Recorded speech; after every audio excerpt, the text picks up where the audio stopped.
आपसे मुलाकात हो रही प्रमोशन के बाद, पहले राज्य मंत्री, अब आप सीधे कैबिनेट में। और पहली दफा भी जब कैबिनेट में हिस्सेदारी थी तो मुख्यमंत्री नायब सिंह सैनी थे। इस बार भी कैसा चल रहा है, पहले ये बताइए कि आपका ये कार्यकाल। देखिए, हम सेवा करने के लिए राजनीति में हैं। मन लगा के काम करना, लोग कुछ उम्मीद से आते हैं और उनकी उम्मीदों पे खरा उतरना। आदमी के जीवन का कोई न कोई लक्ष्य होता है। किसी का लक्ष्य सेवा करना है, किसी का लक्ष्य मस्ती करना है, किसी का लक्ष्य अपने परिवार को ऊंचाइयों पे लेके जाना है, किसी का लक्ष्य इस देश के लिए, समाज के लिए कुछ कर गुजरने का। अलग अलग सबके टारगेट हैं। तो हमारी सरकार का भी एक टारगेट है, भारत माता की जय। भारत सब ओर से विकसित बने, श्रेष्ठ बने। तभी कुछ स्लोगन भी दिए जाते हैं, एक देश श्रेष्ठ देश है,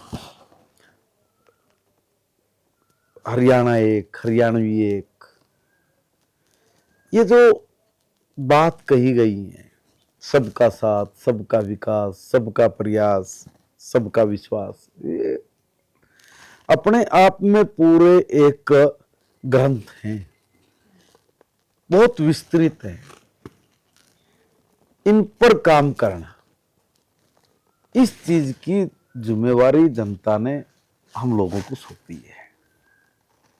माननीय प्रधानमंत्री जी के नेतृत्व में, माननीय नायब जी के नेतृत्व में हम सब लोग मिलके अपने देश को विकसित देश बनाना, अपने प्रदेश को विकसित प्रदेश बनाना, और इससे संबंधित जो भी काम होते हैं वो सब ईमानदारी से बखूबी करना। और उसी में मेरे जिम्मे जो काम है वो शिक्षा है, आर्काइव है और पार्लियामेंट्री अफेयर है। हमारा सेशन ठीक चले, सब तरह की व्यवस्थाएं विधानसभा में ठीक ठाक हों, और शिक्षा में कुछ नया हो, रोजगार परक हो, नैतिक मूल्य से ओतप्रोत हमारे बच्चों का जीवन बने, अपनी संस्कृति जीवंत, अपना धर्म जो इतना विकसित है उसके बारे में संपूर्ण नॉलेज हो, जो कि बहुत विस्तृत है, संभव नहीं है मगर उसका प्रयास करना।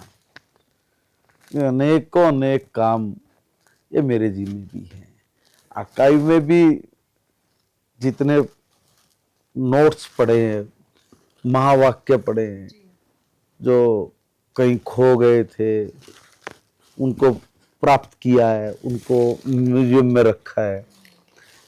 किन किन महानुभाव के क्या क्या विचार रहे हैं, उनके लेख क्या हैं, ये सारे भी इकट्ठा करना। ये लगभग 2 करोड़ के आसपास में पेज बनते होंगे।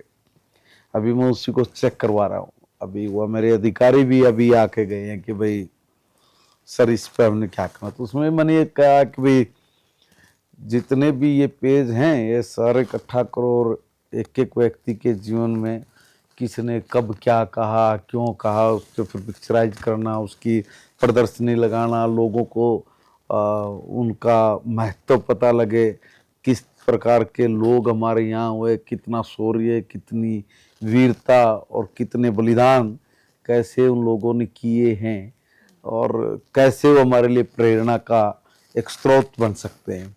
ऐसे अनेक काम जो डिपार्टमेंट के जरिए हमें करने हैं, हम लोग उसी में लगे हुए। आपकी कार्यशैली, आपकी जो भाषा शैली, उस पर अगर ध्यान दिया जाए तो लगता है कि शाखा से निकलकर आए हुए व्यक्ति से आप बातचीत कर रहे हैं। स्वयं सेवक से लेकर आज कैबिनेट के मंत्री तक का सफर आपने तय किया है।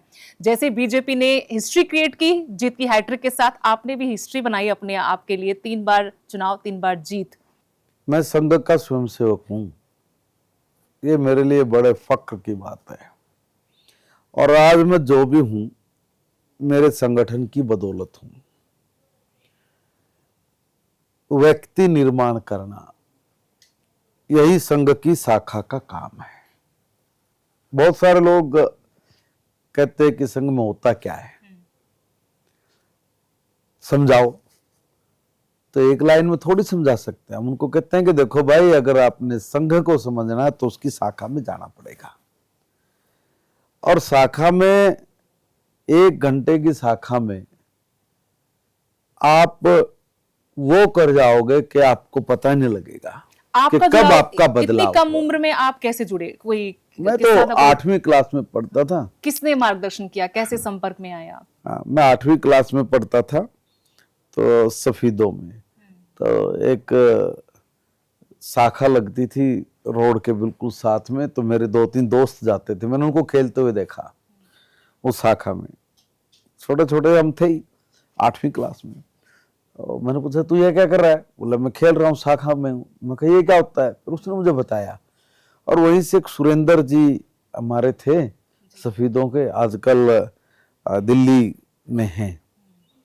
तो मैं उनके संपर्क में आया और धीरे धीरे उन्होंने शाखा लगानी शुरू करवाई। ये सब हुआ तो कब हो गया पता ही नहीं लगा।